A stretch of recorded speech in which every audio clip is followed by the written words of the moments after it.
Penicillin, सिफॅलोस्पोरिन्स, मोनोबॅक्टम्स, बॅसिट्रॅसिन, एरिथ्रोमायसिन, झेंटामायसिन, neomycin, स्ट्रेप्सोमायसिन, बरं का, tetracycline, व्हॅन्कोमायसिन इत्यादी प्रतिजैविके विविध प्रजातीच्या पॉझिटिव्ह व ग्रॅम निगेटिव्ह जीवाणूविरुद्ध वापरली जातात. क्षयरोगाविरुद्ध रिफामायसिन नावाचं जे प्रतिजैवक आहे ते प्रभावी ठरतं.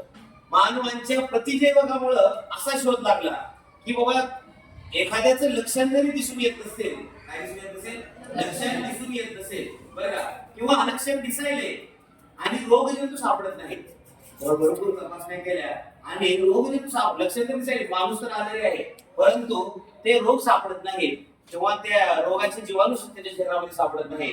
त्याच्यावरून असं लक्षात येतं ते अँटीबायोटिक्सचा वापर केल्यानंतर तो आजार दूर करायला मदत होते. म्हणून आजकाल प्रतिजैवकांचा खूप मोठ्या प्रमाणावर वापर होत आहे. एका शास्त्रज्ञाने ज्यावेळेस प्लेटमध्ये ती बुरशी आणून ठेवली, बरं का, त्यावेळेस तिथली जागा त्याला स्वच्छ झाली दिसली, तिथले जीवाणू वेगळे दिसले. त्याच्यावरून त्याने त्या प्रतिजैवकांचा शोध लागला. यामध्ये सूक्ष्मजीव व इंधन म्हणून याचा वापर केला जातो. मोठ्या प्रमाणावर निर्माण होणाऱ्या नागरी शेतकी औद्योगिक कचऱ्याचे सूक्ष्मजैविक विनॉक्सी अपघटन करून मिथेन वायू हे इंधन मिळवलं जातं.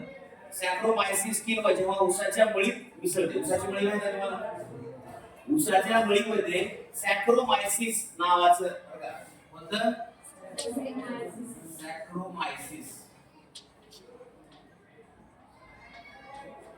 ऊसाच्या मळीमध्ये सॅक्रोमायसिस नावाचं किण्व जेव्हा ऊसाच्या मळीमध्ये किण्वन करते तेव्हा मिळणारे इथेनॉल हे अल्कोहोल एक स्वच्छ धूर रहित इंधन वापरलं जातं. आजकाल पेट्रोल पंपावर इथेनॉलचे इथून पुढे बाजारामध्ये इथेनॉलचे पंप येणार आहेत. कशाचे, इथेनॉलचे. पेट्रोल डिझेल आता हे महाग झाले, इथेनॉल कसं आहे, स्वस्त आहे.